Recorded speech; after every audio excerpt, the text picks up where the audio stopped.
Welcome to this episode of Intellectual Conservatism. Today, I'm here with two very special guests. We'll be talking about the Trinity, and I think it was five sets of kind of arguments for it, and a total abductive case. So I have up top, at least in my perspective, Daniel. Daniel, how do you say your last name? Vecchio. Vecchio. Daniel Vecchio, and Tyler, I'm going to guess this, Journeaux? Yes. Yeah, very good. I Very got good. it. Okay, yeah. Last time I couldn't pronounce Christopher Tomaszewski's name, so I'm happy to get this one right. So just to give you a quick update to all the viewers who are watching, I finally started a Patreon account. So if you're interested in helping the work of intellectual conservatism, please consider being a patron. I've also started a podcast, although that's still coming together. I have one episode up with Rob Coons, but that's still a project. Unfolding project. So aside from that, I'll just have Daniel and Tyler introduce each other. And this time they'll be giving the presentation to me, to you in the audience. And we're going to see kind of how this goes. So this won't be a typical interview format. I'll try to be a good student and just enjoy the arguments. So I'll have Daniel go first and then Tyler just in introducing yourselves. Hi, I'm Daniel Vecchio. I'm very excited to be on your show. And let's see, I have a PhD in philosophy from Marquette University, where I wrote on Aristotle and his modal logic and sort of tied into some metaphysical topics about essentialism. And before that, I had a master's at Boston College and went to Assumption College for my undergraduate. I teach philosophy at Victor Valley College, and that's up in the high desert, just northeast of LA in Southern California. And lifelong Catholic, cradle Catholic, as you might call it. I'm married to my lovely wife, Gabriella, and I have two children. One is 5, Vivian, and Bruno is 6 months. Right now they're out of the house, but when they come back, you might hear some screaming. Hopefully not. All right. Thank you, Daniel. Tyler? Yeah, hi. So thank you very much again for inviting us on. I'm excited to be here as well.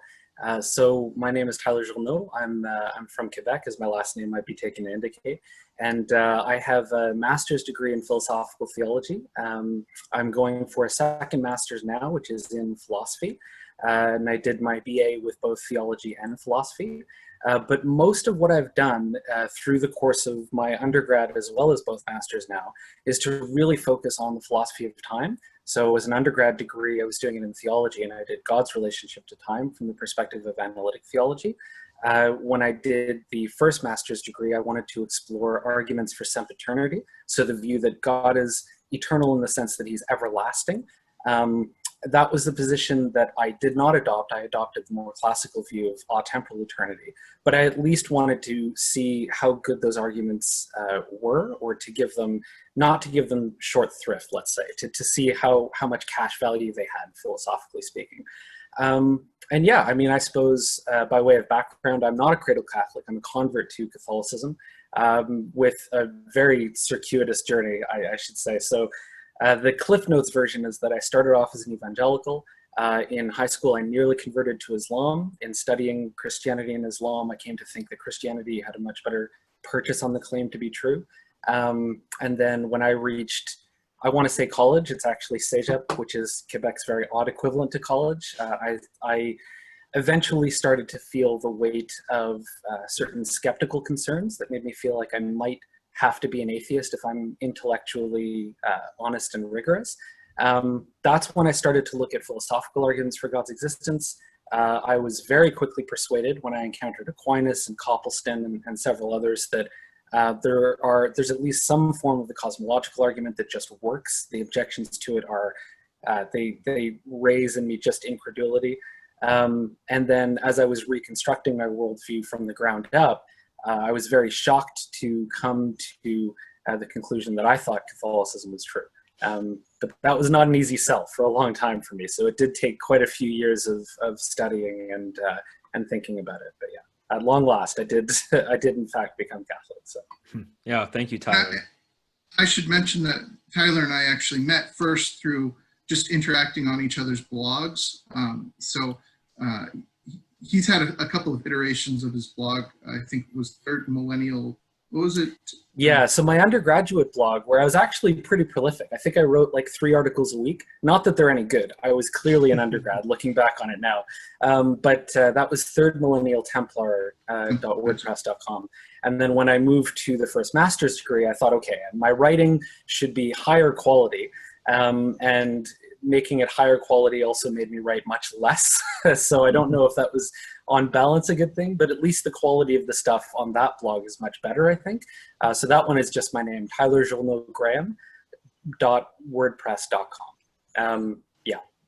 And I was blogging, or I continue to blog at Vexing Questions, but that is somewhat active, and I have like a particular obsession with the ontological argument. So you'll find that it's just like an endless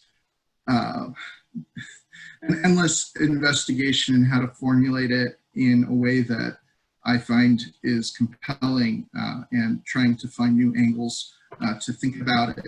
So that's sort of what goes on mainly on that blog, although I have some arguments against naturalism and some other odds and ends there.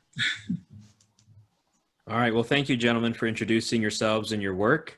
And I'll try to link those in the description as well. Both Tyler, your blog is still active, right? Yes. Okay. Well, active in a sense. I am getting back to writing, but it has been a while since the last article, but yes. All right. So I'll try to endorse both of your pages in the description. But aside from that, let me get the PowerPoint presentation out now. So Tyler and Daniel have given me their PowerPoint presentation ahead of time.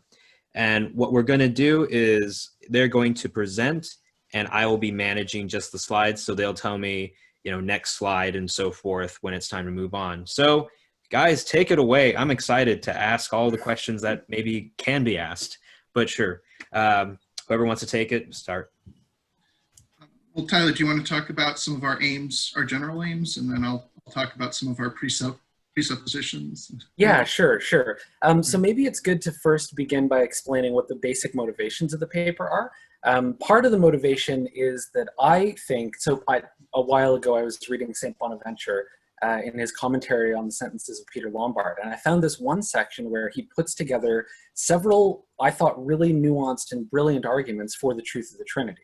And I had never seen somebody do that before. I had always thought, up until I encountered those arguments from Bonaventure, I had thought that the Trinity was something that you believed by faith alone and could not arrive at by reason. And that was actually a disagreement that Bonaventure had with St. Thomas Aquinas. Now, I should preface by saying I do in the end agree with St. Thomas Aquinas, and both of us are very adamant about this in this presentation and for the purposes of this paper.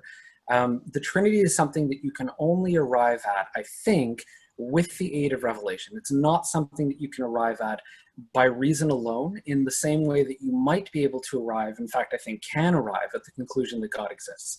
So there are arguments which I think are, which can give somebody certainty that God exists, which are purely based on reason. They make no appeal to revelation at all. Those cosmological arguments I referred to earlier might be good examples of that. But there are no arguments that are equally good for the Trinity. However, because that has been overemphasized in the Christian tradition over the course of the last few centuries, a lot of the arguments for thinking that the Trinity is more reasonable than not have in some sense been obscured, right? And it hasn't been a very popular topic yet, at least among modern analytic theologians, to go back to St. Bonaventure or Richard of St. Victor and so on, and find these various arguments for the Trinity and try to put them into the language of analytic philosophy, which we've done with a great many other things, right? Analytic theology, which is effectively just theology that uses analytic philosophy in quite the same way that scholasticism used Aristotelianism, right? It appropriates those resources and strategies to try to make good sense of theology to the extent that we can, and of course we can. And so I think this is something that hasn't really been explored yet in analytic theology, and if for no other reason than that, it seems worth exploring. But there were deeper reasons as well that I think lead to a paper like this, because in the literature, we've seen a trend towards what's called perfect being theology. Now, I mean, not everyone accepts perfect being theology. There are a lot of people who are open theists and so on, but the popularity of perfect being theology is, I think, pretty much indisputable. It is something that very many analytic theologians adopt as just a fundamental assumption, even when they define God as a maximally great being or as a perfect being or some, I think, effectively logically equivalent to either of those things. They're using, in essence, a perfect being theology. And perfect being theology suggests of God not merely that he happens to be perfect, but that the word God, the very concept, means perfect being.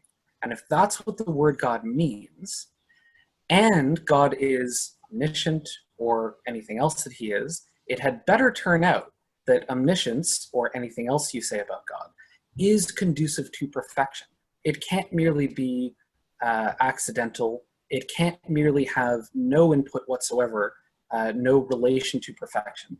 If God is that which is perfect, if he is that then which nothing greater could be conceived, and that's not some fact about him, but the definition of God, and God is a Trinity, then it had better turn out that the Trinity is a perfection-conducing property. Right? And so the essence of the argument here is that because analytic theology has moved in the direction of perfect being theology, at very least Trinitarians have something at stake which hasn't been appropriately realized yet, which is that the Trinity has to come out as a perfection-conducing property, and nobody has addressed that problem yet. So in essence, you could imagine somebody bringing up an argument that sounds something like this, right? An argument against Trinitarianism. God is supposed to be a perfect being. The Trinity is supposed to be essential to God. It's not some accidental property or anything like that. And yet the Trinity is in no sense a perfection-conducing property. Therefore, God is not a Trinity, right? You can imagine a Unitarian giving an argument like this from the standpoint of perfect being theology. And what we're doing is jumping ahead of that in some sense. It's anticipatory and saying, no, actually, if you think carefully about it, you can do two things at once. First, you can show that the Trinity is actually a perfection-conducing property, at least plausibly. And second, in conceptually analyzing how it's the case that it's a perfection-conducive property, you can also, in some sense, resurrect the insights of Bonaventure and other medievals who gave positive arguments for the Trinity. Now, again, we don't estimate those arguments as though they are deductive proofs. We're very clear in the paper about saying that these are abductive arguments. And perhaps just for the viewers or listeners who are not aware, typically you can construe arguments as deductive, inductive, or abductive. Or perhaps we should say you can construe reasoning as deductive, inductive, and abductive. The structure of our arguments is deductive, right? That's the right way to give a philosophical argument. And yet, the reasoning itself doesn't give you deductive closure, right? Nothing here is similar to the cogito ergo sum. Nothing here entails that the contrary of the conclusion is absurd or unreasonable or anything like that. All we're aiming to do here is to say that the conclusion is, in fact, more reasonable than not, on balance of, and then we give several arguments, right? Several considerations for that. So abduction is really just inference to the best explanation. Deductive means if you accept the premises, you have to accept the conclusion. And deductive reasoning typically involves absolute certainty. And then induction is looking at experience and then predicting what's going to come from similar experiences, right? Inductive reasoning is effectively a kind of pattern recognition. Abductive reasoning is inference to the best explanation. So we want to make it very clear that what we're doing here is abductively reasoning to the conclusion that, in fact, the Trinity is true, or else that something very, very much like it is true. So you'll see in our title it says abduction to the Trinity, or at least a multiplicity of persons in the Godhead. We say it could be the case that God is, say, two persons or four. We're going to address that in the last argument a little bit. But these arguments are open to more than just Trinitarianism. It's just that we'll say that the combination of all the arguments will leave you with Trinitarianism being the most elegant, explanatorily elegant of the different models of God that you might adopt. Tyler, real So quick. I don't know how much that covered it. Hopefully, I gave a sense at least for the kind of thing that we're aiming for. Did you want to add something? Well, I was actually, Tyler, could I ask you some questions, two questions real quick. So one is that when it comes, okay, so first off, just the argument itself. This is meant to fill like a gap, right, in the perfect being literature in a way. So because, if I'm not mistaken, we're all classical theists, is it permissible, let's say, for a classical theist to engage in perfect being theology? Or is it like, it is permissible, but you can't take on all like what usually happens among analytic perfect being theists? May I answer that a little bit? Yeah. Just to say that classical theism, I think, is a variety of perfect being theology, as opposed to, say, maximal greatness that you find in, say, Plantinga or William Lane Craig, where these are properties that are sort of conglomerate around a subject, right, or a God as a being, right? So you see, like, they'll talk about, you know, maximal power, and maybe it's something like omnipotence, but, you know, it could be less than that or something like that, or as much as possible, and that there's this sense in which these properties are sort of co-instantiating but not identical. I think of classical theism, obviously, Aquinas and Anselm are classical theists, and they would say that God is perfect, and so, and lacks in, is absolutely complete, not lacking in anything. So I understand that there's a certain connotation to perfect being theology given analytic theology and the direction it's going, but I think we should reclaim it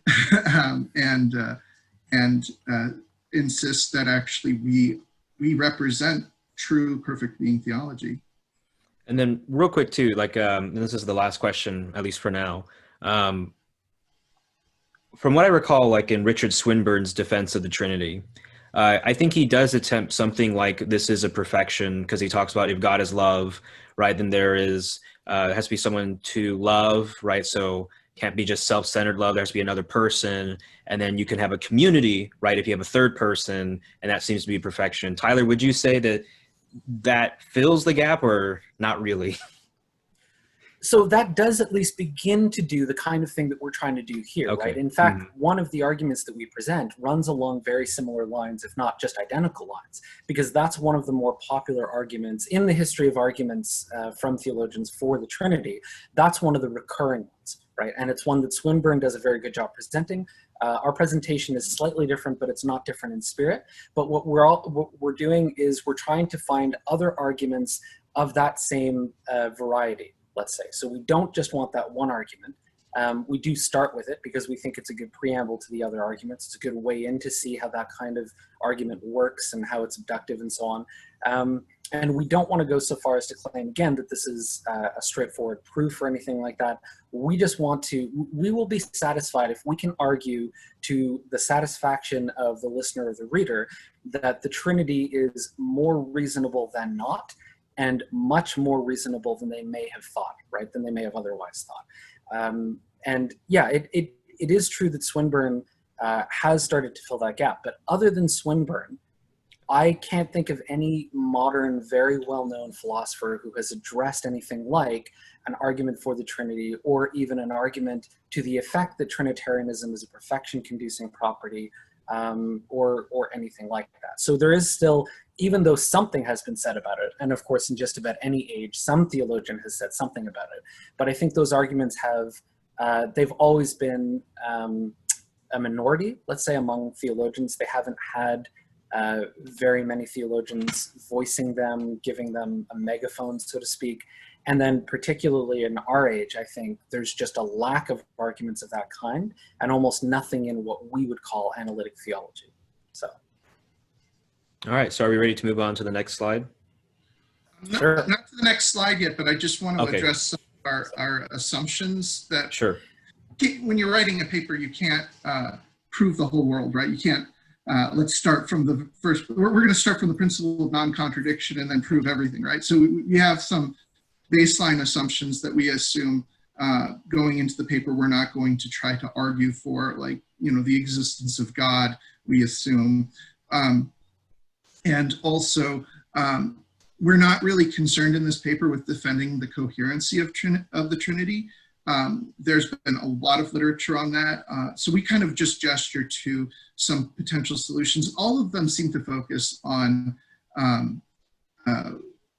mitigating or addressing concerns with the properties of numerical identity and the sort of Leibnizian laws around identity. So something like relative identity or some sort of referential opacity must be going on with the Trinity. And we sort of just say, well, okay, pick one of those and we'll move forward from there. So we're not concerned with these sort of identity claims and whether they can be consistently formulated. I think we both believe they can, and it's simply, you just must modify the rules you hold around identity statements, or at least sameness statements, that two things can be the same in a certain sense, but not absolutely.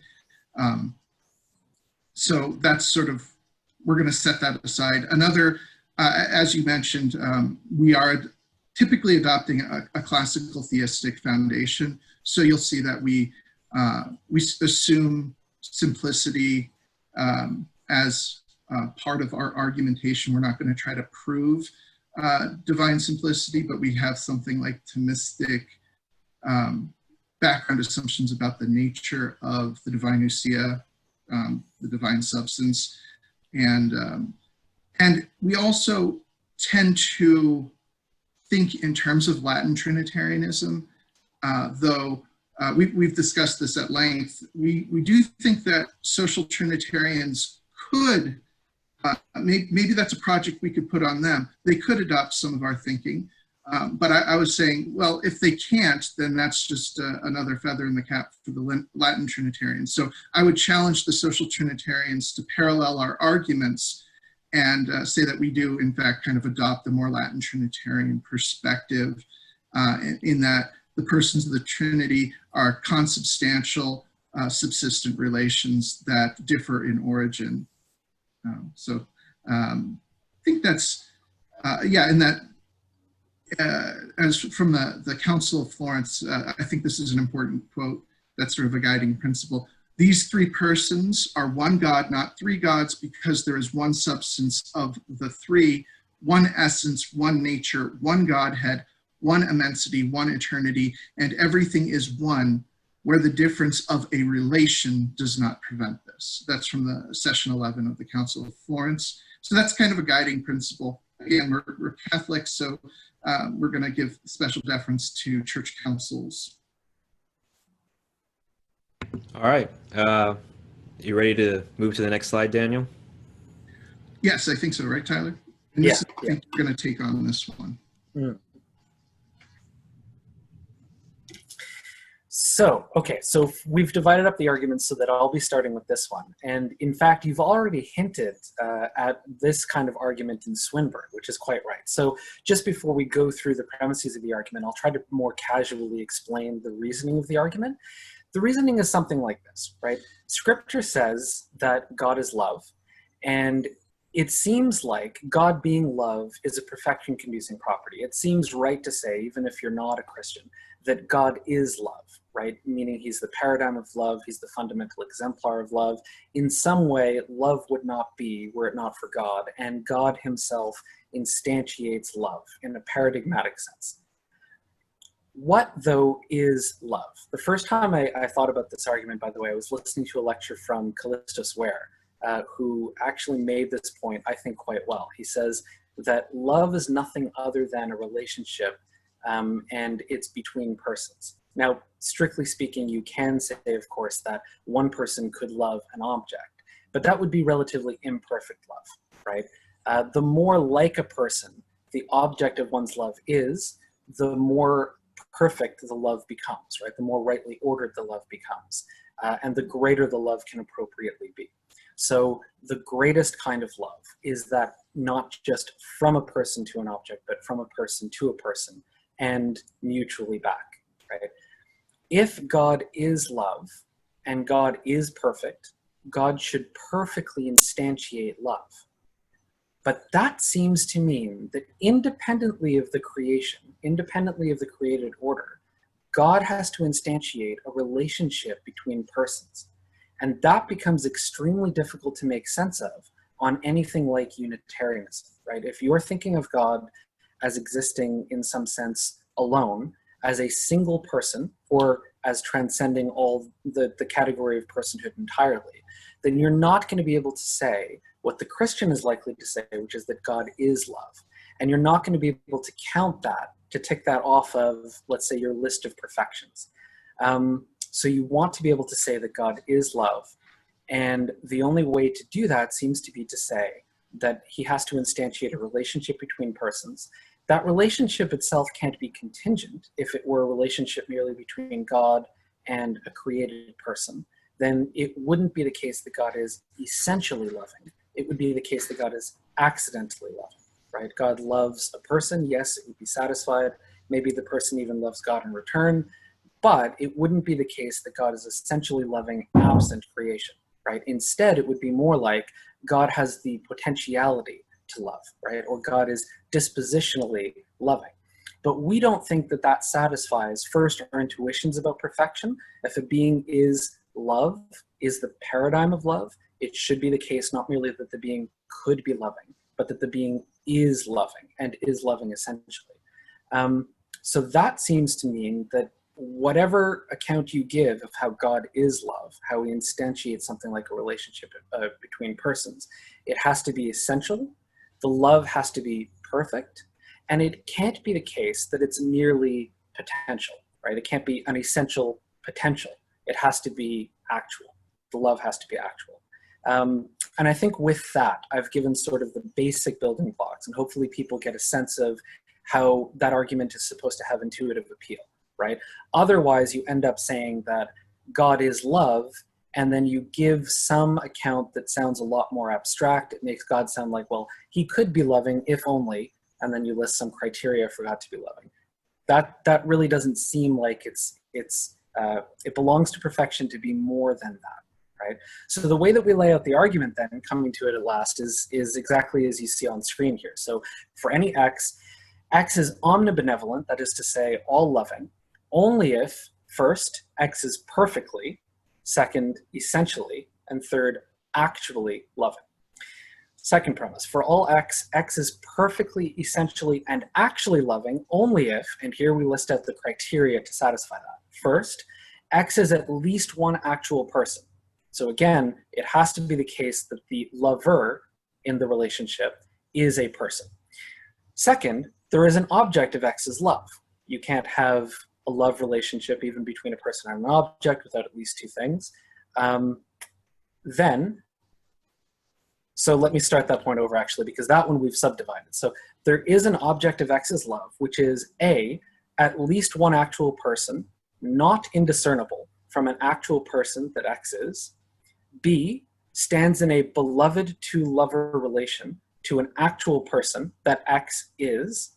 And C, is an actual person essential to x, can't be accidental to x. And just for clarity, the reason why we say here not indiscernible, we were going to say not identical, but of course that raises serious concerns about how you work out a theory of identity with the Trinity, and we wanted as much as possible to stay neutral in the question of whether you should look at identity as a sortal or think of it in absolute terms. There are, again, different accounts of the coherence of the Trinity that work slightly differently with the identity relation. And we just want to wash our hands of that and say, okay, all we need is that the persons of the Trinity are not logically and conceptually indiscernible from each other, right? So long as the persons are indiscernible, that will be sufficient to give us everything that we think we need for this argument. Moving on then to the third premise, we say, if there is an object of God's love, which is A, an actual person, not indiscernible from an actual person that God is, B, stands in a beloved to lover relation to an actual person that God is, and C, is an actual person essential to God, then God is essentially more than one actual person, from which it follows for So if God is omnibenevolent, then God is essentially more than one actual person. We have only then to add to that omnibenevolence is a perfection-conducing property, and you can get, with the help of this argument, that God is more than one actual person. Perfect being theology, since omnibenevolence would be a perfection, entails this, right? That's the idea. All right, so real quick then I'll ask some questions and then we can move on to the next argument. Does that sound good? Okay, so yeah. One question that I had is just, you know, I'm sure someone might say, okay, let's say I'm a Unitarian, right? In particular, I'm thinking about some of my Muslim friends that I talk to. And they'll say something like, well, I can conceive of God loving himself, right? So prior to creation, let's say God is, you know, existing in his fullness, and when he thinks of himself, let's say he loves himself. You would say that that's sufficient to generate a second person? Or yeah, I think that you couldn't make sense. Maybe we should put it this way. sure. In the argument that we're presenting, essentially what we're arguing is that God does love himself. Yeah. But that if God loves himself, and if we can make any sense of that, it has to be the case that there's a relationship between persons. Now, again, all of these arguments are abductive. There's always going to be a way to escape the argument without fundamentally violating the natural light of reason. You could, for example, argue, well, look, I mean, somebody could love themselves, they have a relation to themselves, and that's all that it means to love yourself. But we should make clear that on our view, both of us are Thomists, what the persons of the Trinity amounts to, and this is a very Thomistic view, is that they are just subsistent relations, Yeah. right? And if the persons of the Trinity are subsistent relations and one properly absorbs and digests that, one will see that, in effect, to say that God loves himself, to say that God is related to himself lovingly, will just be to say, at least if we say that essentially of God, that will just be to say that he has these subsistent relations. So in effect then, if the Unitarian argues along those lines, that opens the door for the Thomist to say, well, look, I mean, maybe social Trinitarians couldn't do this, maybe some others couldn't do this, but at least we can. That is what we mean by a person in the doctrine of the Trinity. We mean a subsistent relation. And before anyone says, well, that sounds a little bit too abstract or a little cold, we do maintain that with careful conceptual analysis, you can see that all of the properties we predicate essentially of personhood can be predicated appropriately of the persons of the Trinity considered as subsistent relations.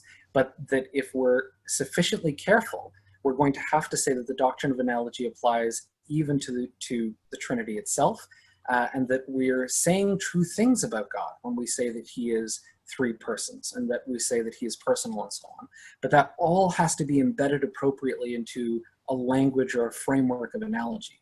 And once that's done, I think you see there's actually very, very little distance left between the Unitarian who tries to argue that way and at least the Thomistic Trinitarian who would encourage arguing that way and then take the next step. All right, that sounds good. That kind of answered my second question. So, we ready to move on? You think so? All right. Sure, yeah. So the next argument is the argument from justice, which maybe is an odd thing. So I want to say first that we should think that God is the just, is in a sense the paradigm of justice, is the exemplar, the sort of again, in perfect being classical theism, you're going to have this conception of God it isn't an instance of justice, but is somehow identical with justice, divine justice in some sense. So his justice is identical to himself. So I don't want this to sound as though, sort of anticipating a potential objection, God is subject to justice, but rather that if we find in a certain conception of God that such a God would fall short of perfect justice, that is a problem. So again, I'm not saying God is under justice, but that God should be the sort of paradigm of justice, the exemplary example of justice. And here in this argument, we're kind of, how could I put it? we're working backwards from Nicholas Wolterstorff, who wrote an essay entitled "Is There Justice in the Trinity?" So here he's sort of reflecting on the nature of justice, not as a proof of the Trinity, but that one should find justice in the Trinity. And we're taking it in a different direction and saying, well, actually, this gives some good reason to think from perfect being theology that God is, in fact, at least multi-personal. And here, I want to talk a little bit about what primary justice is for Wolterstorff. So Wolterstorff notes that justice interpreted as a, quote, meting out or, quote, rendering of justice clearly does not exist in the Trinity, insofar as corrective justice does not occur ad intra, that is, within the relation of the Trinity. It's not like, you know, the Father says to the Son, "You've been a bad boy," you know, something like that. I don't want to sound blasphemous, but you know what I'm saying. Speculating anyways. However, Wolterstorff argues that corrective justice is derivative of a more fundamental or primordial justice he calls primary justice, which consists, this is a quote, which consists of treating persons with due respect for their worth. So what we're saying then is, as a consequence of God's moral perfection, and that God is justice, that God would essentially exemplify primary justice in which persons are treated with due respect for their worth. And now you can see a little bit of a parallel with how this might work along the lines of love, right? If you don't have persons other than yourself, this is going to be a problem. And in the paper, I kind of actually turned to Aristotle for a moment and consider friendship. Because I think Aristotle's reflection on friendship both can illuminate and also pose a challenge to this idea.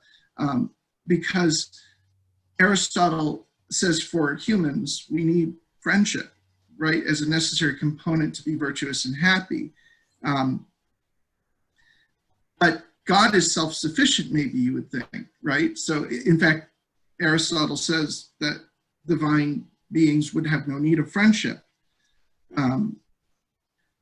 So that might be a problem. Okay, does God really need a friend? Does God really need this primary justice? And so I say something like this. Aristotle argues that we cannot maintain friendship with the gods since we are so inferior. If we are friends with God, it is purely gratuitous, since God cannot benefit from such friendship.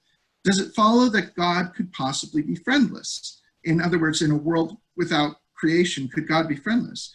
And we would argue that Aristotle is correct that for us, friendship generates self-understanding. But for God, self-understanding is generative of friendship. That's how we want to put it. It's a reverse, right? So the argument from friendship in Aristotle is that we need friends to understand ourselves. But in God, it's almost the reverse. Like through God's own self-active understanding, thought thinking itself, this divine act of generation, persons are generated, right? So this is kind of a neat inversion. Likewise, for us, friendship is generated out of respect we render to people of worth, but for God, it is the respect God renders to his perfect conception, which perfectly reflects said respect, which generates another distinct but perfect relation. And that is what we take Latin Trinitarianism to be. I also, we reference Simone Weil, who says, when two human beings have to settle something and neither has the power to impose anything on the other, they have to come to an understanding. Then justice is consulted. For justice alone has the power to make two wills coincide, which is a beautiful reflection, right? Justice is the power to make two wills coincide. And then she says this, it is the image of the love which in God unites the Father and Son. And of course, I think she would admit the Holy Spirit as well. And then we pose the question, can the Unitarian really provide this image in which unites love and justice? Can in a sense, we're carrying along from the previous argument and saying, since in God, right, God being simple, all these things are united. They are one. There has to be a sense in which we can then unite love and justice. And that is done through primary justice, as Ulterstorff discusses. So the argument then runs like this. And we use the language of possible worlds. And by the way, I wanted to say something about the previous argument as well. You don't have to bring up the slide.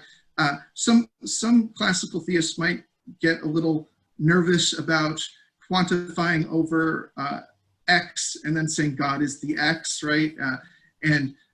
Or using possible worlds, that this somehow compromises our commitment to classical theism. And my response to that is these are purely heuristic devices that we use to reason. Again, analogy is the get out of jail free card that we'll use. Okay, it doesn't perfectly work with God, but this is the way we have the tools we've developed to reason. So don't take anything I'm saying here as committing us to the existence of possible worlds, but it's just a helpful way to think about it, right? And I think it does approximate some truth. So I'll read the premises of the argument. The first is that God perfectly exhibits primary justice in every possible world. All right, so that'd be consistent with the claim that God is perfect. 2, the number of persons in God is essential to God, right? So you don't want to say that, well, in some possible worlds, God is 3 persons, and then maybe in another possible world, God is 4 or God is 5. That would suggest God is mutable. It would suggest God has potencies within his inner essence. And these are things that classical theists would not want to say. And even if you weren't committed to classical theism, saying that God sort of could vary with something so central as persons is really, I think, untoward, we would say. 3, if the number of persons in God is essential to God, and God is more than one person in some specified world N, then the number of persons in God is identical and more than one in every possible world. So that's just to say, once you get to this essential, this premise really just makes explicit that to be essential means it holds across possible worlds, right? That's all we're saying. 4, there is a possible world, we'll call it world 1, where God is the only being that has personhood. And so that doesn't commit us to the number of persons, but just that God has a substance of a rational nature, whatever that might mean, an intellect and will, somehow unified in one divine way. 5, if there is a possible world where God is the only being that has personhood, then the number of persons in God not being more than one in world N implies that it is not the case that God perfectly exhibits primary justice in that world. So if God is basically singular, Unitarian, and existing alone, God cannot exhibit primary justice. Therefore, God is more than one person in the actual world, in actuality, in our world, right? So that's the proof that God is actually more than one person, because God is giving due respect to persons, right? So that would be the idea. Yeah, so just one question real quick. So when we talk about primary justice, I really like how you summarize Wolsterstoff, right? Because the idea is that with primary justice, or like justice or friendship as we see it here, it's derivative of something else, right? And it's this primary justice here. And the idea is that, you know, whereas we have friends in order to achieve self-understanding, when God performs, let's say, this act of self-understanding that generates friendship in a way, right? So, and once again, you're saying that that's all you really need in order to say that there's more than one person, as a subsistent relation of sorts, right? And then you're saying here, right, that has to be essential or actual to God. Right, both, yeah. Okay, yeah. All right, yeah, I mean, seems straightforward to me. and again, you could anticipate a similar Unitarian or Islamic response, as you said before. Well, why can't God just exhibit primary justice to himself and therefore have a lot of self-respect, right? And what we would say is that self-respect might be a part of primary justice, but again, is it a perfection of primary justice? And God really has to perfectly exhibit these properties. And the analogy we give is, imagine a man on a deserted island who never has a chance to disrespect anyone else in a society because they're an island, right? They're on an island. That man is an island unto himself. And while we might not say that that person's violated primary justice, we also wouldn't find them worthy of praise for it, right? And so there's a sense in which, okay, you actually have to actualize it for it to be something of worth. And so to say, well, God, as soon as God creates, as soon as the Unitarian God creates, God will move from that potential to the actuality and then become worthy of praise. Again, that sounds like a God that's improving to us. That sounds like a God who is perfectible, right? And that's a problem. All right, yeah, that sounds good. All right, are we ready to move on to the next slide? Sure. All right, so for this one, I'll take it up again. And this one, just as by way of preambling it, I think maybe listeners will have heard something like this before. Oftentimes, an atheist or a skeptic of theism of some other stripe will say the following. They'll give the following as a kind of objection to theism, right? God is supposed to be perfect. He's supposed to be self-sufficient unto himself, in need of nothing. Why then would he create a world? Why then would he create persons, right, like you or I? It seems like God can have no motivation to do anything like that unless he's lacking something that we're supposed to fill up, right? Like he has some appetite for something that he can't satisfy for himself, so he creates us, right? Maybe it's a kind of selfishness, a need to be worshipped or something like that. I mean, these are very Jesuit objections, I think, to theism, but they get at something really important, which is that if you're going to say that God creates a world, even if you're going to say, as I think you should say, that God could have done otherwise, so it's not essential to God, you're going to have to say that God could be appropriately motivated to create the world. But how could that be if God is entirely perfect, right? And this is actually an argument that I've thought about even in the context of apologetics with Muslims. So I've shared with Muslim friends before the thinking of an argument like this, or in fact, this argument in some earlier state where it wasn't as developed in my thinking, but something like this, where I said, look, I mean, this is actually a point that to me indicates that God is more than one person. I can make sense of God being motivated to create the world in the following way. That God in himself exemplifies that kind of outpouring or self-giving love that on the doctrine of the Trinity, the persons of the Trinity have for each other. So the Father identifies himself or pours himself out, so to speak, entirely for the Son and the Holy Spirit. The Son then also loves God the Father and the Holy Spirit, and the Holy Spirit loves the Son and the Father. And the kind of love that we're talking about in the Trinity there is similar to the kind of self-sacrificial outpouring love that's exemplified by Christ on the cross. And again, you can see how all of the thinking here is in some appropriate way motivated by Christianity. It's motivated by the truth of revelation. But the argument itself doesn't require it, and this is sort of the beauty of it, is that if you say something like this of God, you say, in fact, his motivation for creating the world is just this, that he freely decided to create persons who could engage in a loving relationship with him because he is essentially outpouring love, right? He identifies or pours himself out entirely into love of the other. And this is perfectly satisfied by the Trinity, but there's nothing about the Trinity that makes it the case that God could not possibly want to create other persons.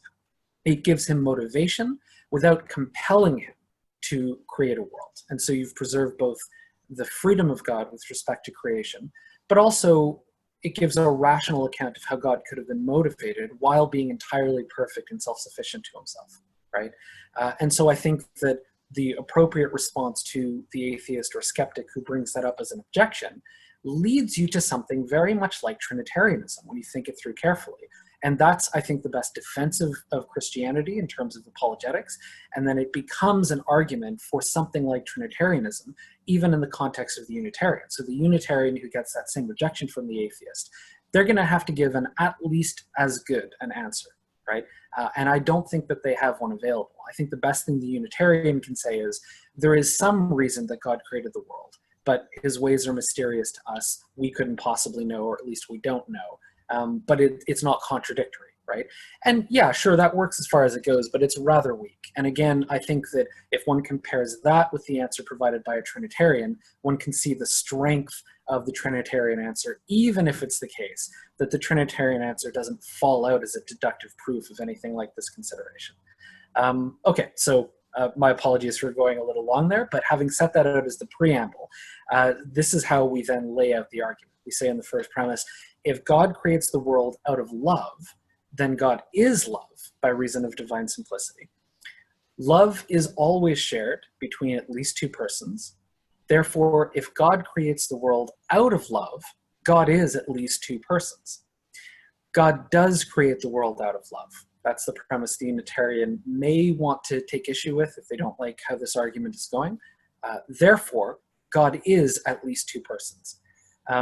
So this argument, I mean, the form that we present here is not nearly as complex as the one we set out in the paper, but this gets to the heart of the argument, is that if God is motivated appropriately to create the world, it's got to be out of a kind of self-giving, outpouring love.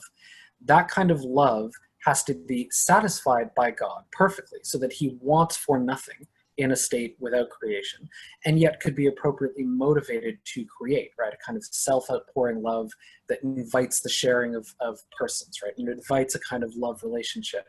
And the doctrine of the Trinity, or something like it, something at least on which God is more than one person and has the self-outpouring characteristic love, what you might use the Greek word kenosis to describe, that kind of self-outpouring love.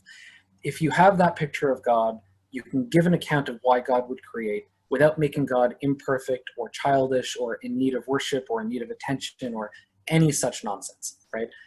So there's a kind of two-tiered attraction to this argument. Again, because on the one hand, it's the appropriate apologetic response to the skeptic who says, you know, if God is perfect, why create the world? And on the other hand, it says to anyone who is a theist and believes that God created, they have to be able to give an account of how God could have been motivated to create. And our claim is, somewhat playfully, you don't have an account anywhere near as good as this account.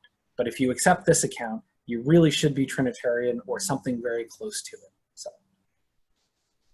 Yeah, so to summarize the argument again, it would be like, so here's the creation, right? God creates the world. And the reason that seems, you know, most plausible, right, that we want to say is that God creates the world out of love. But if he creates the world out of love, then that has to be somehow traceable back to what he is, in essence, the reality that he is, by reason of divine simplicity, right? So then, and then you add in the other premise 2, love is always shared between at least two persons. And well, if God's essentially love, and love is essentially shared between two persons, then God must be essentially two persons, at least two persons, right? So I think the only way that I could see, you know, someone who might have similar sympathies to us denying this argument is somehow hitting the second premise, right? And I think you've discussed before, like how we could conceive of somebody loving themselves, but that would, could you remind me again, like why you would say it's not as plausible as how premise 2 is framed, saying that love can just be at least shared between at least one person? Yeah, I mean, so in some sense, we've already said a little bit about that in the first argument, but I can say a little bit more about it. The fundamental intuition here is that if God loved himself and was only one person, then what he would be essentially exemplifying goes by the name of selfishness, right? And there is no other appropriate name for it. But then that would seem to entail, again, I can see one way out of saying this, that because being good is nothing other than to intimate the divine nature appropriately, being selfish should turn out to be a good thing. And yet it's not a good thing, right? Or at least I want to say it's not as good as being selfless, as being the kind of being the kind of loving person who exemplifies something approximating kenosis, approximating an outpouring of the self for the good of the other, right?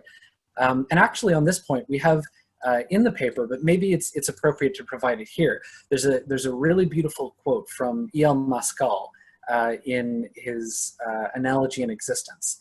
Relatively old book, but a real gem. I highly recommend. It doesn't get read nearly enough. So for anyone who hasn't read it, it's a very good book. And he has this quote in there that I just want to go to briefly. He says, "Is it not the root weakness of the traditional Christian theism that it finds itself forced to assert that God could be perfectly good without having object on which to bestow his goodness?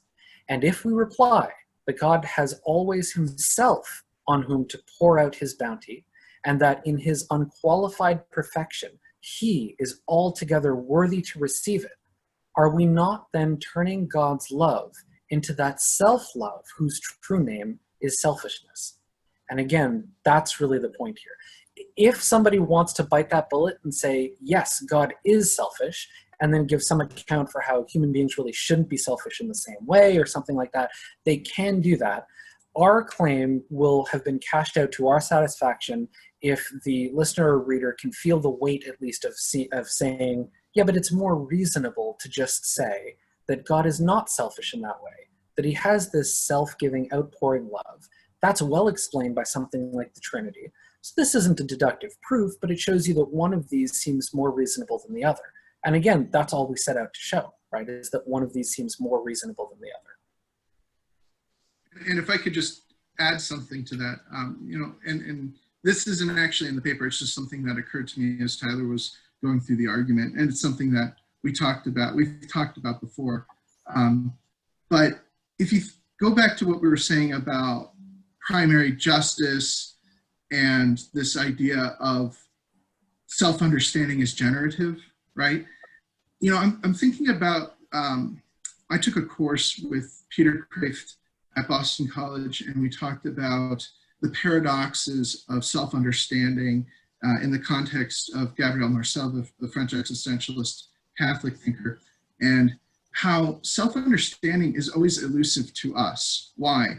Well, because when the subject seeks to objectify him or herself, that object becomes distinct from the subject, but always in a sense, not precisely what the subject is, because the subject now has that objective understanding, and that modifies the subject. It's almost like the observer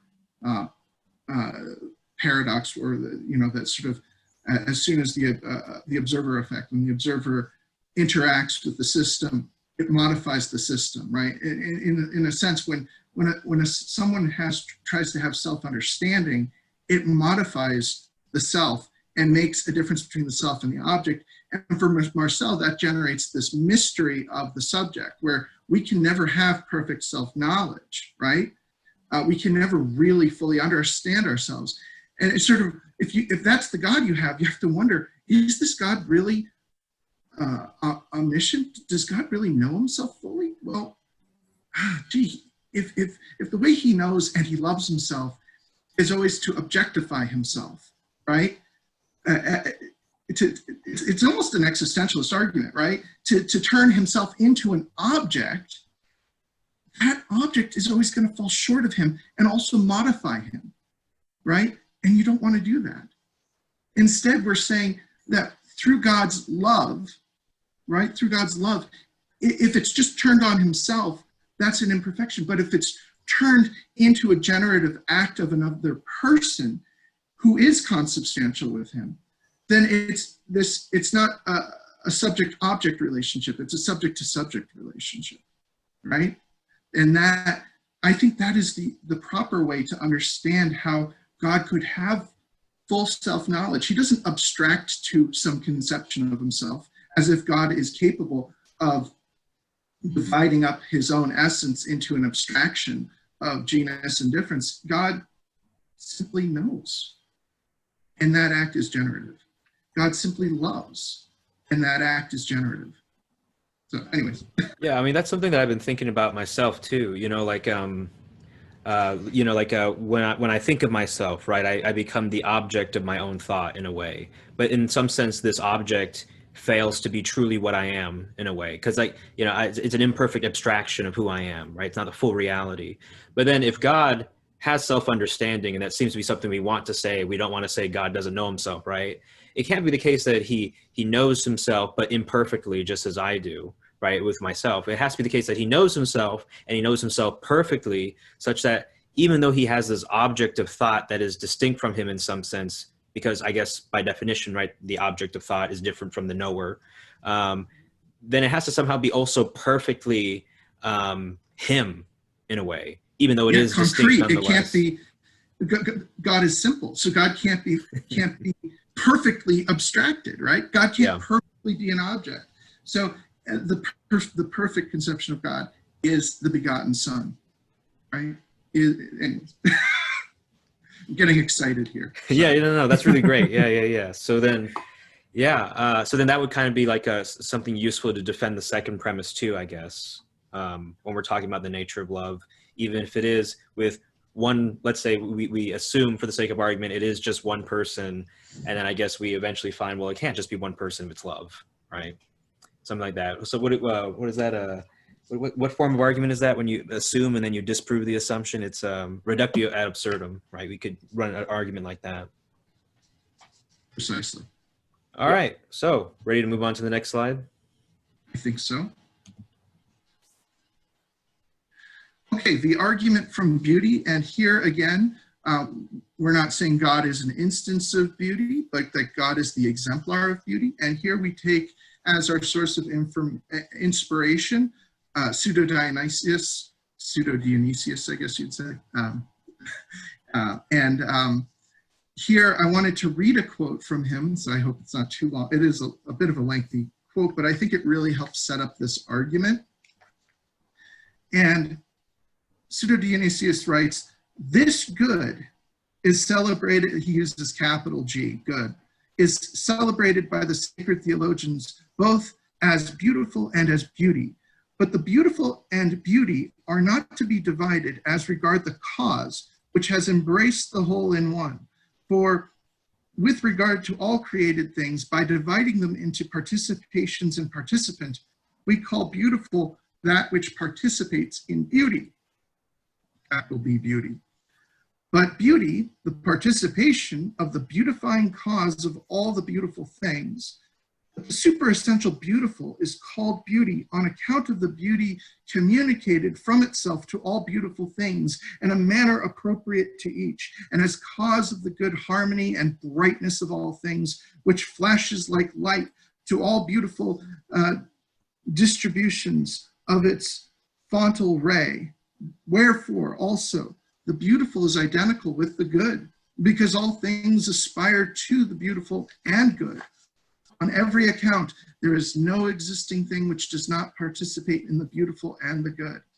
And so here, looking at God as being itself, as ipsum esse subsistens, as Aquinas would say, exhibits these transcendental properties, and indeed Aquinas uses in the fourth way to arrive at the existence of God. But you notice in that proof, he doesn't really talk about beauty. And in some controversy whether beauty is a transcendental, I'm assuming it is. I'm going to go with Pseudo-Dionysius here and say that it is a transcendental property. Likewise, we point to St. Anselm of Canterbury, one of my favorites, who says, "In God is harmony, fragrance, sweetness, pleasantness to the touch, beauty after his ineffable manner." So we want to say that God is beautiful and indeed an exemplar of beauty. But God is also simple. And why is that an issue? Well, here, we have to get away from a kind of modern, postmodern maybe conception of beauty as utterly subjective. What I tell my students is they've conflated taste or preference with beauty, right? So I give the example that, I think Chris Hemsworth is a beautiful man, but he's not my cup of tea, right? You know, I love my wife. I think she's beautiful. Like, I have a preference for my wife, right? And not for Chris Hemsworth. He's not my cup of tea. But I think I would be in error to say Chris Hemsworth is not a beautiful man. I mean, maybe you'd say handsome, but you know, what are we saying? Well, according to a more ancient conception of beauty, there are properties or attributes of beauty that are objective. What are they? Well, they include, among other things, I don't know if this is exhaustive, but they will include harmony, proportion, a certain shimmer or shine. I'm trying to think if there's anything else. I mean, there are a lot of these sort of attributes of beauty. And I would argue that if you have a conception of both a Unitarian God that is simple, so one simple person, as say in Islam, a classical theistic Islamic theologian might say God is a simple person, it would be really hard to explain how God is beautiful.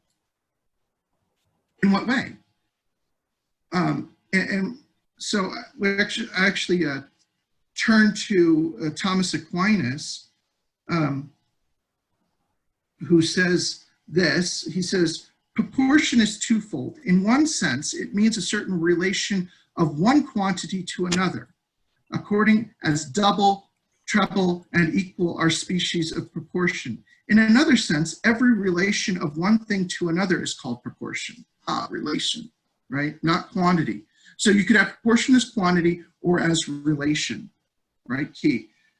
And in this sense, there can be a proportion of the creature to God inasmuch as it is related to him as the effect of its cause and as potentiality to its act. And in this way, the created intellect can be proportioned to know God.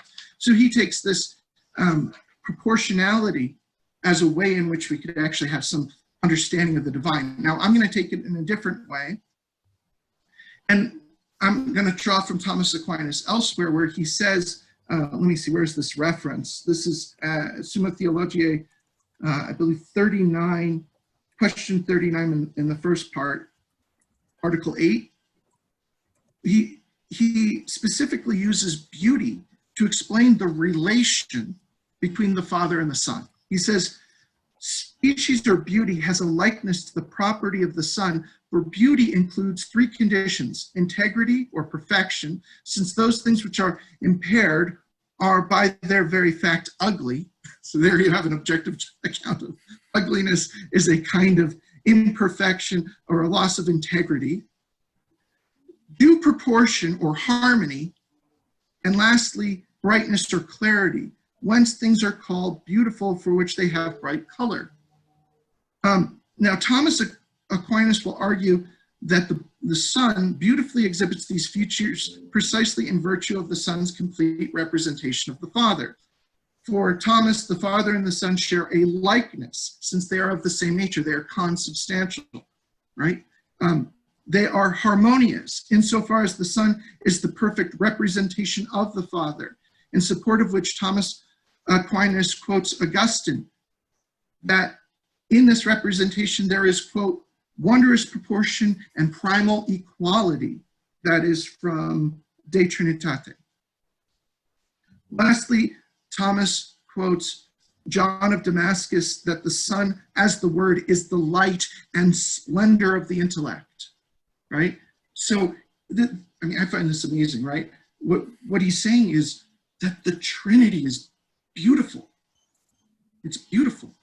And I don't know how else you can get beauty in the objective sense in a purely simple God unless there is some way in which that divine simple substance can relate to itself, by which we say there are persons. That, in other words, I would say that's just what it means to say that there are persons in the Godhead, that it's beautiful. There's beauty there. So the argument would run like this: for all X, if X is beautiful, then X exemplifies unity and proportion. Premise. If God is both simple and Unitarian, then God does not exemplify proportion. Maybe unity, but not proportion, right? For all X, if X is the exemplar of beauty, then X is beautiful. God is the exemplar of beauty. God is simple. God is personal. Therefore, if God is personal and not Unitarian, then God is more than one person. Therefore, we can conclude God is more than one person. I'm sorry, I'm losing my voice a little bit here. Any sort of follow-up on those points? Tyler, do you have anything to add to that? I can't think of anything off the top of my head to add to that. I think that more or less covered what we wanted to say from beauty. No, I think that's right. Unless there's I'm looking forward to hearing a question if you have one, though. Mm-hmm. Yeah. Okay. So I think that's premise 7 seems to be something that's been catching my eye. So so premise is premise 7 the result of let's see here, hold on, let me piece this question out properly. So we begin by saying that for all X, if X is beautiful, then exemplifies unity in proportion, and we see that the Unitarian God, right, does not have proportion, as you described really eloquently. So we agree that God is the exemplar of beauty. We agree that God is simple, and then we agree that God is personal, right? But if the Unitarian, but since we already know that God can't be Unitarian, but God is personal, right? Then we have to say that God is more than one person because of proportion, right? Okay, so then God is more than one person in that way. So just trying to summarize the argument fairly. Yeah, that's right. You've got it right. Okay, yeah. Well, I mean, if I may, so here is one anticipated way of somebody getting out of the argument, right? Somebody might say, well, look, maybe I should reject Unitarianism, so the view that God is just one person, but maybe my view of God is such that he entirely transcends the category of personhood, right? So that it's not really applicable to God in the first place. God is either entirely impersonal, or else it's just a misuse of language to predicate personal or impersonal attributes of God, full stop, right? Again, I think that is less plausible, but there's nothing in this argument that bars that move. So somebody who wants to take that kind of move and bite that bullet, say, God is perfect, but what we mean by perfection has to be analyzed in such a way that personhood isn't going to be one of the things that God is. Okay, if you're willing to bite that bullet, you can easily get out of this argument, and we're very happy to make that concession because, again, we're not aiming at a kind of deductive proof.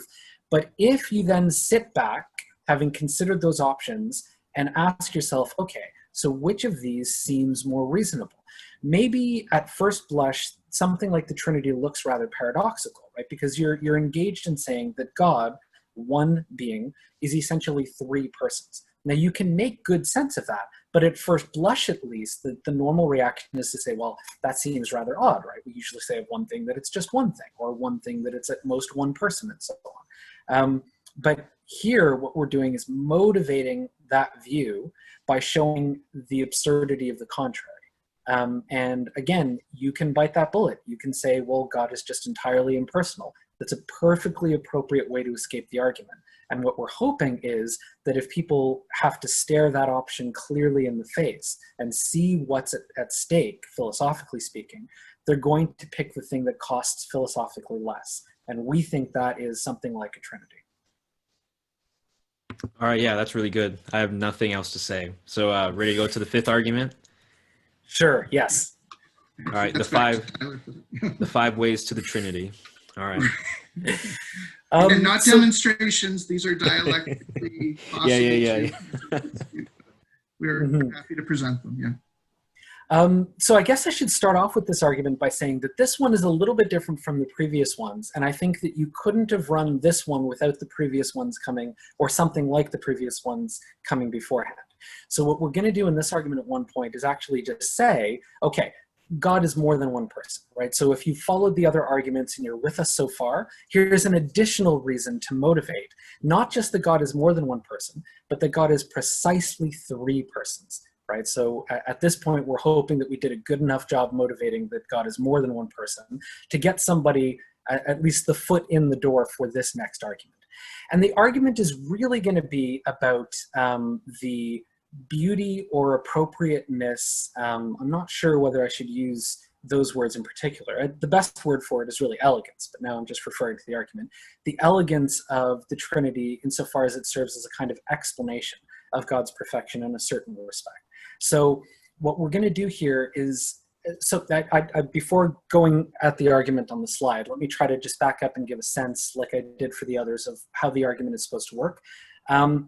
The idea is something like this. Suppose you have two competing explanations, scientific explanations, for example, and they seem equivalent to each other in all other respects, but one of them is simpler than the other one, right? It posits fewer entities, or it posits fewer it involves fewer assumptions, for example.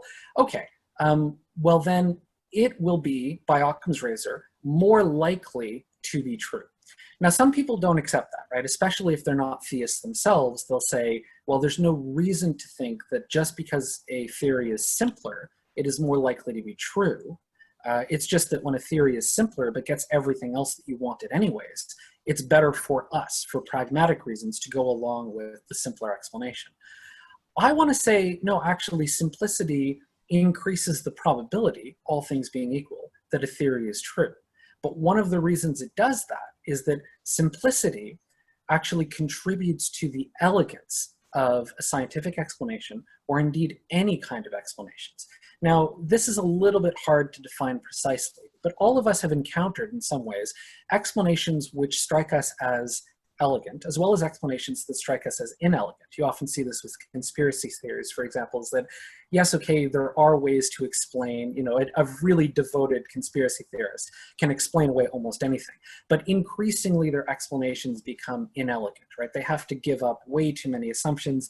They give up explanatory power. It looks like a messy explanation rather than an elegant explanation. Elegant explanations typically have the characteristic of, you propose an idea, and even if it's a rather strange idea at first blush, the Darwinian theory of evolution, for example, whatever one makes of the Darwinian theory of evolution, I think you can appropriately say of it that it is elegant, right? Even if it was hard for people to swallow at first or understand, there is a sense in which you can posit a very simple mechanism, and it will adequately explain, at least in principle, how there could be so much biodiversity, right, on this planet, how everything could have come from a single ancestor, and you just use random mutation to get basically everything else. And again, whatever somebody is inclined to think about evolution, at very least, there is an elegance to that kind of explanation. And you could say the same thing about cosmological models. You can say the same thing even about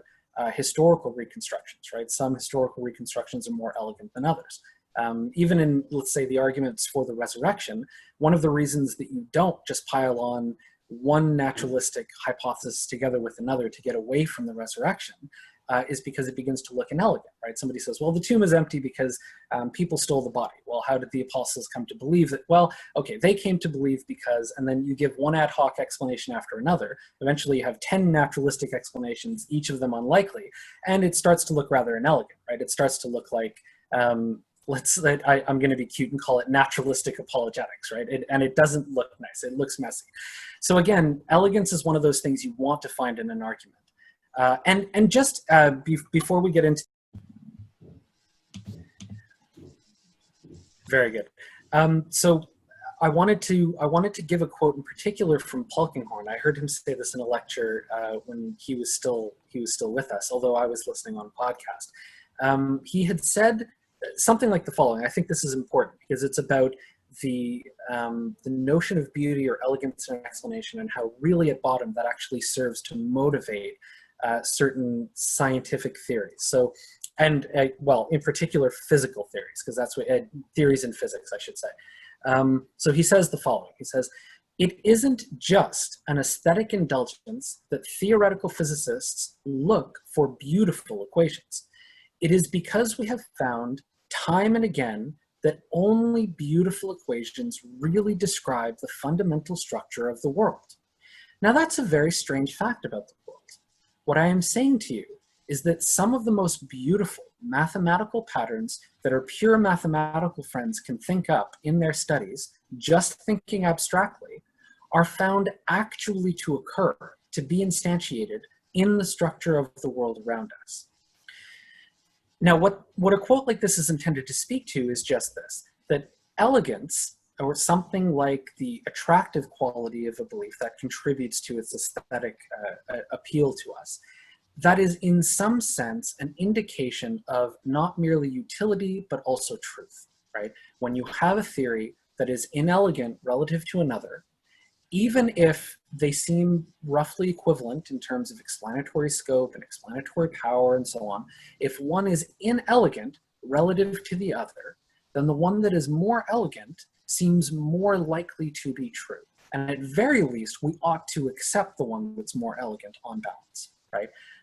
And that's all we're really gonna, well, that's what we're gonna need for an argument like this. And the way that we're going to run it is to say something like, elegance, the way that we choose to look at elegance or to define elegance is going to be the balance of, or the overall satisfaction of, a wide range of explanatory desiderata. That includes parsimony, so simplicity. It includes explanatory scope. It includes explanatory power. It includes even epistemic conservativeness, right? So when coming to a new theory, generally speaking, you want the theory as much as possible to retain what you think you already know in previous theories. Again, this is not just true scientifically, it's true for forensic anthropology, it's true for theology, it's true for basically any discipline, right? There's a kind of conservativeness. Every now and then there is something that requires a paradigm shift in a discipline. You see that in physics. But all other things being equal, explanatory conservativeness is a virtue, right? You don't want something that's going to upend almost everything you already think you know, right? If you can avoid it, right? If you can't avoid it, obviously you've got to go with it.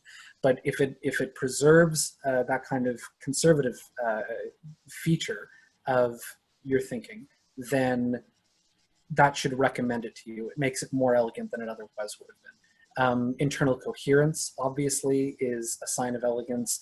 So in any case, this is all just to say that there are a variety of different things that contribute to elegance. And the way that we analyze elegance is, on balance, how well is the whole set of explanatory values satisfied, right? We're going to suggest then that the way in which the Trinity comes into play for elegance is that the Trinity offers a rather elegant theory of God. It gives us an elegant view of how God could be more than one person. Again, we're hoping everyone followed us with the previous arguments to that conclusion, at least, has a foot in the door. And so if it's the case that God is more than one person, what's the most elegant model of God? It could be a model of God in which there are only two persons. That would be maybe more parsimonious, but maybe it wouldn't have as much explanatory power. We'll see that maybe with this argument. It could be that God is 13 persons, right? Or 4 persons, or infinitely many persons. Whatever you say, hopefully there's a way to there's a way to distinguish the elegance between these different theories, right? Not just in terms of parsimony, but in terms of the balance of explanatory values, all of them considered. And again, just before jumping in the argument, I guess I want to go through one more point, which is actually going to contribute to why we think the Trinity in particular is elegant, right? So we've already explained that, that for God to be love requires, or seems to require, that God be more than one person. Now we're going to try to say that there is a certain kind of charity, what's called Condelection, which cannot be satisfied with merely two persons. It requires more than two persons to satisfy. And I have a quote here to make this a little bit easier from Swinburne, but just before I give it, I want to say something like this. Suppose, all of us feel this all the time, even though the word seems rather abstruse. Nobody uses the word condelection in normal English. Nobody uses it, right? Outside of maybe theologians doing medieval philosophy or theology, it basically doesn't show up in common parlance. But the idea is something just about everyone is familiar with. Suppose you see a movie or you listen to some music or something, and you really genuinely love it, or you read a book and you really genuinely appreciate it, there's an almost natural desire to want to share that thing with somebody, right? To give it to somebody and have them appreciate it as well. And the very fact that they appreciate it increases your appreciation as well. This is even more true of persons than it is of books or music or TV. If you have a very good friend and let's say a family member or another very good friend, it is very natural for you to feel like, well, I want this person to also appreciate this other person who I love in an appropriate sense. And it will increase my satisfaction. It will increase the love for me if I know that they love each other as well, if I can introduce them to each other, if I can share something I love with a third, right? And again, the technical term for this is going to be Condelection. And there are reasons to think that Condelection is not merely incidental to charity, but actually does something to perfect charity. Without Condelection, there is something lacking to charity itself. Okay, so having laid that out a little bit, I'm just going to give a quote here from Richard Swinburne. I have another quote from Bonaventure, but maybe for the purposes of presentation, I'll skip that one for now. So Swinburne says, there is a qualitative difference between sharing and cooperating in sharing, and hence overriding reason for divine acts of both kinds. But, as it seems to me, no similar qualitative difference between cooperating with one in sharing and cooperating with two. So, one divine individual, or two or three such together, could not create a fourth as an act of essence. Here, what Swinburne is trying to say is that there are good reasons to think Condelection requires three persons, but it couldn't require any more than three persons. You could perhaps satisfy it with 4 persons, 5 persons, infinitely many persons, but you wouldn't need that number of persons. So however many persons you add to your doctrine of God, beyond his being a Trinity, all you're doing is decreasing parsimony. You're decreasing simplicity without actually adjusting up any of the other explanatory values. You're not getting any more explanatory scope. You're not getting any more explanatory power. You're not getting any more conservativeness. You're not getting anything else for that cost, right? You're just decreasing parsimony, so you're increasing complexity, and it seems like there's no additional benefit to doing that. But if you had only 2 persons in the Trinity, then you wouldn't be able to satisfy Condelection. God could love himself. That love could be mutual. God could not share in Condelection. He couldn't have perfect charity, at least insofar as charity is perfected by the act of Condelection. So I hope that at least lays out basically how the argument is supposed to go.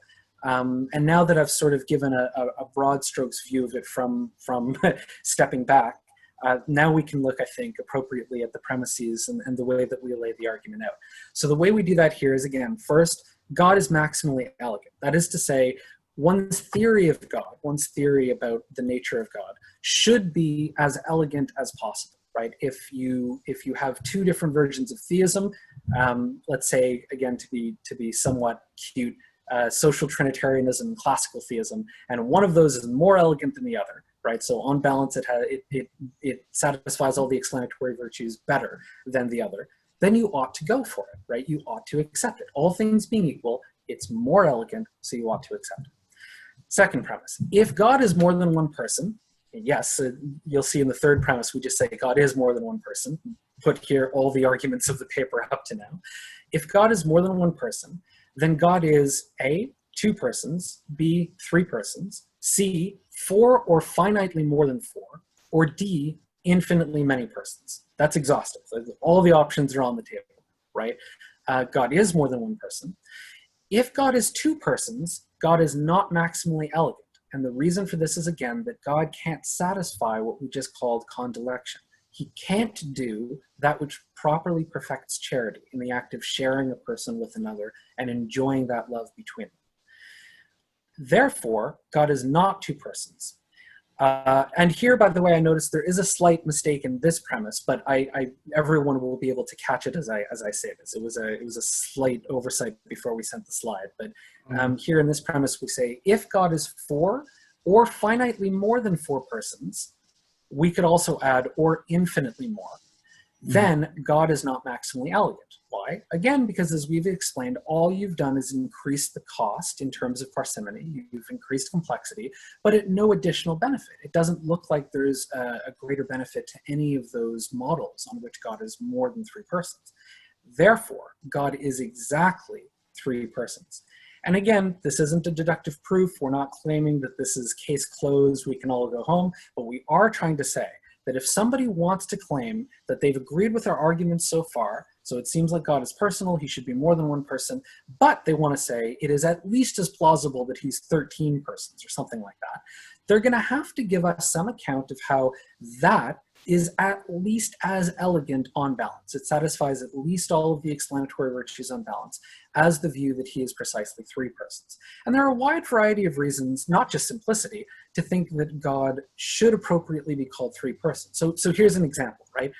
Somebody might say God is four persons, and then somebody who believes in the principle of sufficient reason might object, well, what's the sufficient reason of there being four? We know that there's a sufficient reason of there being three if you think that Condelection perfects charity, but it seems like four is just superfluous, right? And again, it's important to understand you don't have to actually agree with the principle of sufficient reason. You don't have to think it's true. All you have to think is that on balance, if something satisfies the principle of sufficient reason, it will be more elegant for it, right? Principle of sufficient reason doesn't have to hold everywhere. It's just that where you have sufficient explanation and then you have explanation involving brute facts or something like that, and there's no other explanatory virtue in which you would pick the brute facts, you ought to pick the one that holds to the PSR, right? There are a few other arguments. I feel like I've gone on a while, but I'll stop there and just ask if there are questions or if that argument is relatively clear. Yeah, I just wanted to add one thing, and this is sort of a Bonaventurean insight. My own intuitions, and maybe this would accord with yours as well, Tyler, and so on, is that, well, if God isn't like one or two or three, I'm going to jump probably past 4, 5, 6, 7, 8 and just go to infinite, right? I mean, you know, if there's something, there might be something explanatorily satisfying there because you want to say God is infinite. So you say, well, let's talk about the infinite persons. And for Bonaventure, that leads to confusion, right? And the way we might update that and explain that is, well, you'd have to have an actual infinity, a quantitative actual infinity of persons.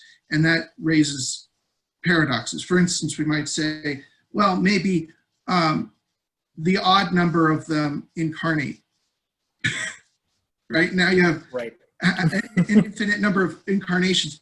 And you could do sort of Hilbert Hotel-like manipulations with these incarnations where, you know, you can effectively do what would be equivalent to subtractions and get paradoxical results. And so if you're at all motivated by the sort of arguments William Lane Craig uses against an actual infinity in his Kalam arguments, those might apply here as well. And to say, well, I'm not sure you'd want an infinite number of persons, an Aleph null number. Alternatively, you know, if you say, well, maybe it's approaching infinite, as if God keeps adding persons, right? You know, it's a potential infinite. And like every day he adds another person. Well, now you're really compromising on God's perfection by saying that God is perfectible and approaching a perfection and has potential. You're introducing a big quagmire of theological issues. And again, we invite people to go in that direction if they so choose, but it is at a cost, right? And that's what we always emphasize. So I would exclude any of those possibilities. And then you're really down to, as Tyler said, a finite number of persons that would be essential, I think, and therefore unchanging.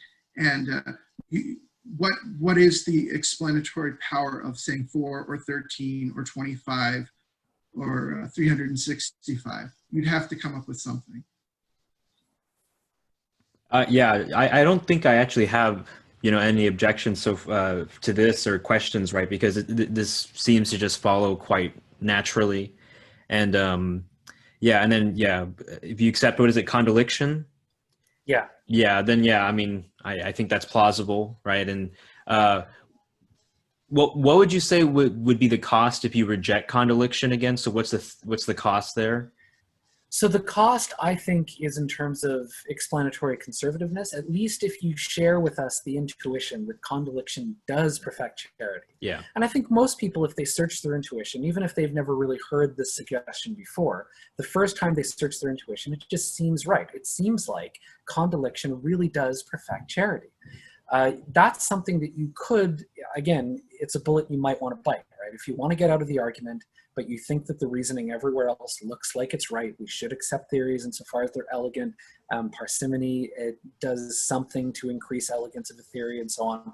Okay, well then maybe we should just bite the bullet and say Condelection doesn't do anything for charity, right? It's superfluous. It's as superfluous in kind as if two persons shared another person or something like that, right?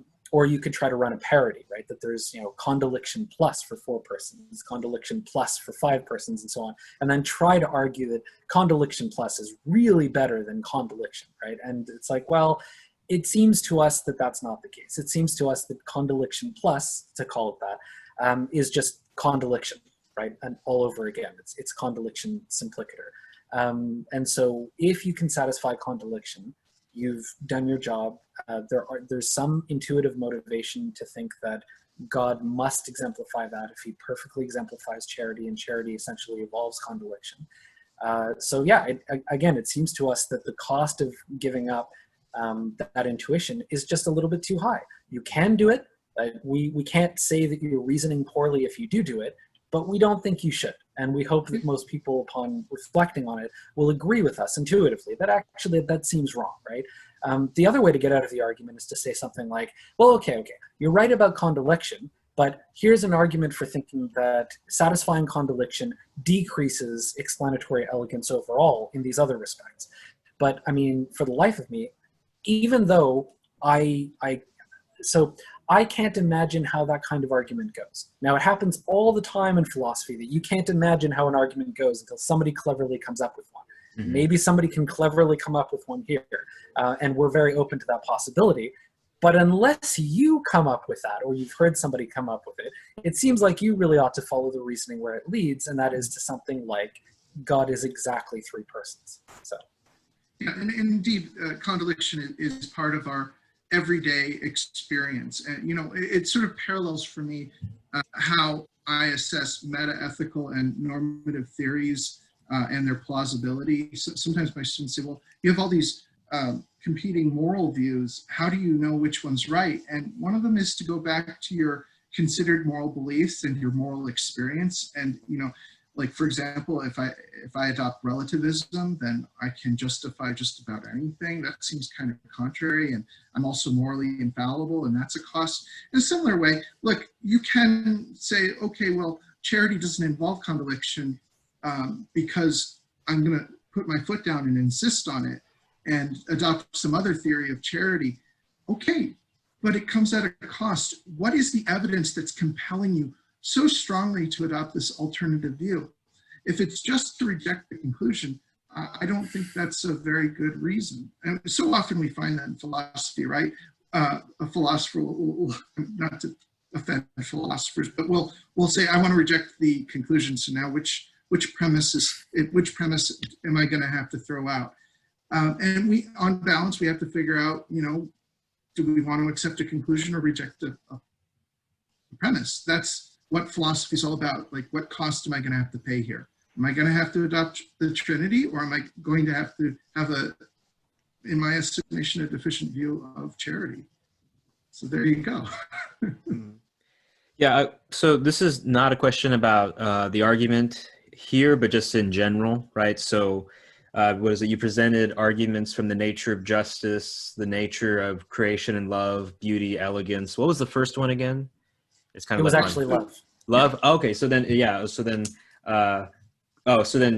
love itself, justice, creation, and love, beauty, and elegance, right? I could imagine, let's say, and this is not to, I hope I'm not mischaracterizing my Muslim friends, right? But some of them might even go so far as to say, well, look, God is so above us that how you're conceiving of love just doesn't apply to him, right? So I think, and I don't want to put words in their mouths, but I think like some of them believe that God can lie even, and it's okay for him because he's just so above us and we're so much lower than him. But we would say, well, the reason why our reasoning is permissible is because we accept the doctrine of analogy to some extent. We accept the doctrine of analogy, right? So we can't say that God is totally unintelligible or breakable, right? We can grasp him to some extent, but they would say, no, God in this sense is totally ungraspable, totally above us, and therefore our moral categories and common experience don't apply. So, I mean, what are your thoughts on if someone raises that objection that seems to be a really heavy price to bear? That's precisely what I would say. Okay, again, we don't think we have a demonstrative proof here. All we can do is up the ante and make you pay a heavy toll to escape Trinitarianism. But at the end of the day, the way I look at it is, look, I don't think any humans could ever have reasoned to the Trinity without revelation. For me, it's like a eureka moment. God says, God reveals this, and then it's like, oh, now I can make sense of a wide variety of intuitions I have about God's perfection. And without that revelation, I think it's quite reasonable for someone like a Muslim to say, well, God's just mysterious and there's a veil there. And so I don't know what it means to say that God is love. I have to be apophatic. I have to adopt the via negativa and just say, we don't really know. Tyler and Daniel are peering too much beyond the veil. And I think that's a fair critique, a fair comment. Of course, I think we're emboldened by our faith in that revelation. In fact, I'm thinking even there's an analogy here. So suppose somebody runs the following argument, which might be taken as an argument against theism, right? They say something like, look, God is supposed to be a perfect being. For the sake of argument, let's just cash that out as maximal greatness or something like that, for the sake of argument. So he's supposed to have all of these superlative properties, or at least the largest number of superlative properties which are compossible with each other. And then we go through and we say, okay, omniscience is compatible with omnipotence, right? And some people, can you lift a stone can you create a stone so big that he can't lift it? And then we show them that that doesn't actually make sense. And okay, so those are compatible. And then you go through one and another superlative. And then somebody asks the very clever question, hang on, given that God is so far beyond human understanding, couldn't it be the case, isn't it at least possible, that God could have some superlative which human beings have never conceived of, or maybe couldn't in principle conceive of? And that superlative happens to be logically incompatible with omnibenevolence or something like that, right? So now you just have question marks about God. You say God is supposed to be maximally great. For all we know, maximal greatness could be cashed out in any number of ways that are going to be completely and intractably mysterious for human beings.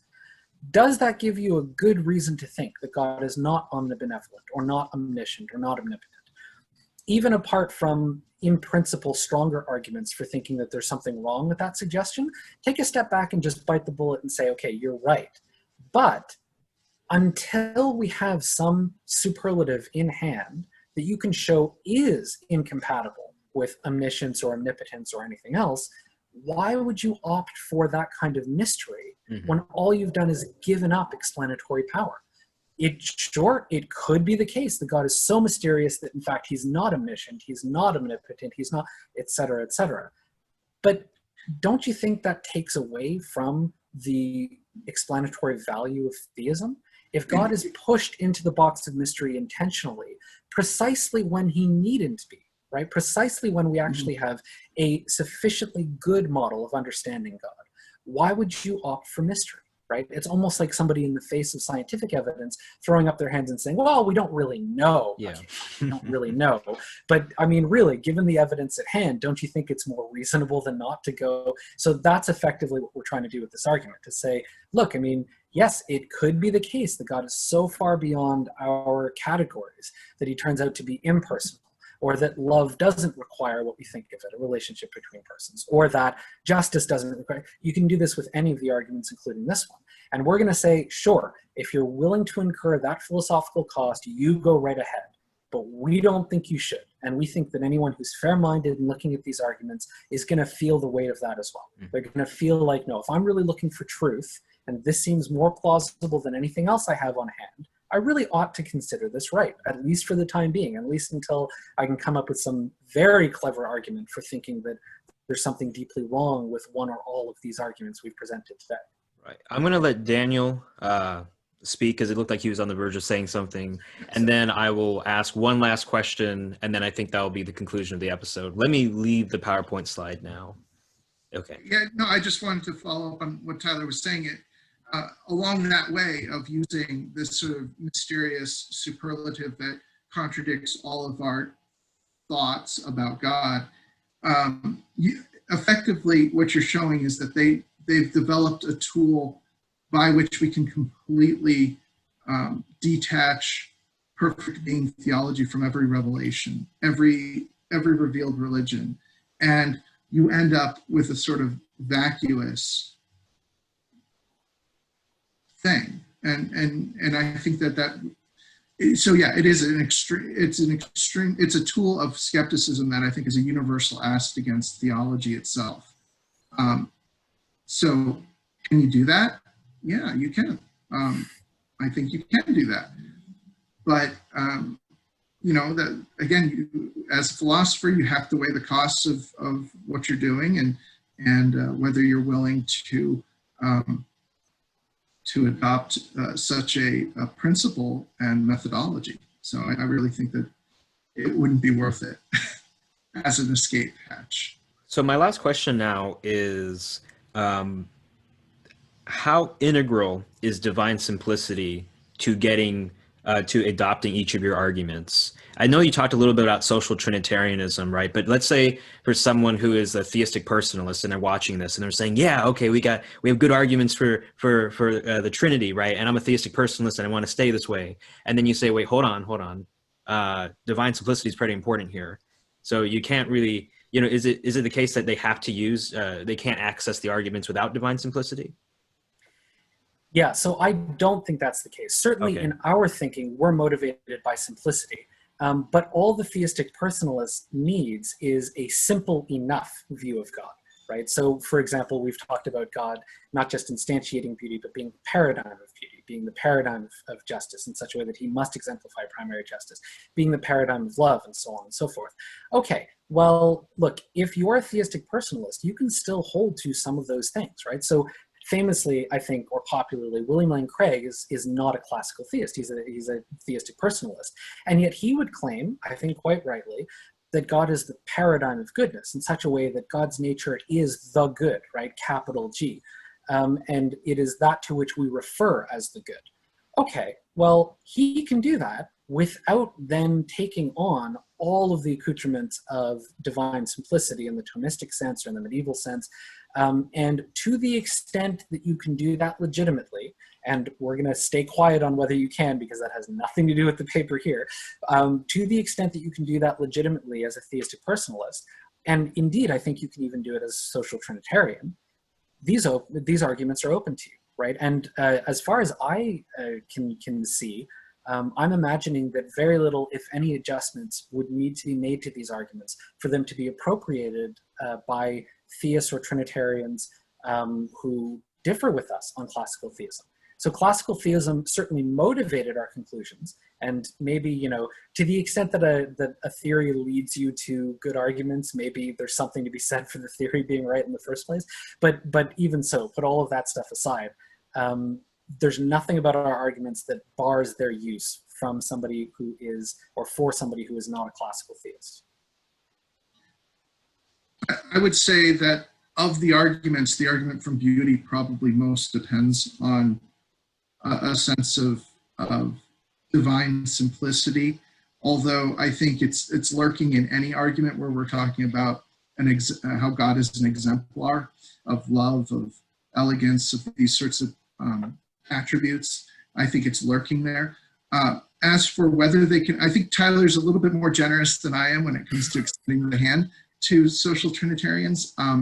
My response is more to challenge them, to develop a theory of Trinity that is in itself orthodox, because I have a hard time distinguishing social Trinitarianism from tritheism. And secondly, if they can't use these arguments, do they have any arguments that would make it reasonable for one to move from their conception of God to the idea that it's a Trinity, or do they just take it on a sort of brute faith, right? That the sort of, there's no explanation that we can access, we just accept it on faith. If there are markers and indicators that allow one to move from classical theism and divine simplicity to the Trinity, and that there's a sense in which there's an intelligibility there, even if we can't have the full picture, I would say that's, again, a feather in our cap. I think some of your previous guests, or maybe on another show, there is a sense in which I think the doctrine of the Trinity is itself married at the hip to divine simplicity. I think that the way that the doctrine developed historically in the church was within the context of theologians and church fathers who were adherents to divine simplicity. That was a constraint on how they wanted to formulate the doctrine. That was an assumption going into it. And if that assumption wasn't there, I think we would have ended up with modalism or with tritheism at the other end. I think that's just the way it would have been. That there's something about divine simplicity that that became part of their theological reflection in generating an idea of what Trinity means. So when you abandon divine simplicity and speculate on the Trinity, I don't know, I don't recognize it. That sounds offensive. It's a deficiency maybe on my part. I don't understand how it fits within the context of a Trinitarian doctrine. I don't know how it would differ too much from, say, what Hindus say about there being 3 avatars of Brahma, and they're all kind of related to it, where I would say that's more of an instance of polytheism. I don't really see, this idea of 3 individual intellects, wills, united by some mysterious divine substance. I'm not sure how that is Trinity, but. Yeah, I mean, it looks like, Tyler, do you want to say anything extra, or? I mean, I agree with everything that's been said. The only thing I was thinking of saying would just be as a cautionary note to the viewer at the end, because suppose we've done our job and we've presented our arguments, and now everyone leaves persuaded that these arguments show that the Trinity is true. Again, part of what we wanted to do is walk that tightrope, right, of saying on the one hand that the Trinity really does conduce to God's perfection. It's reasonable to think so.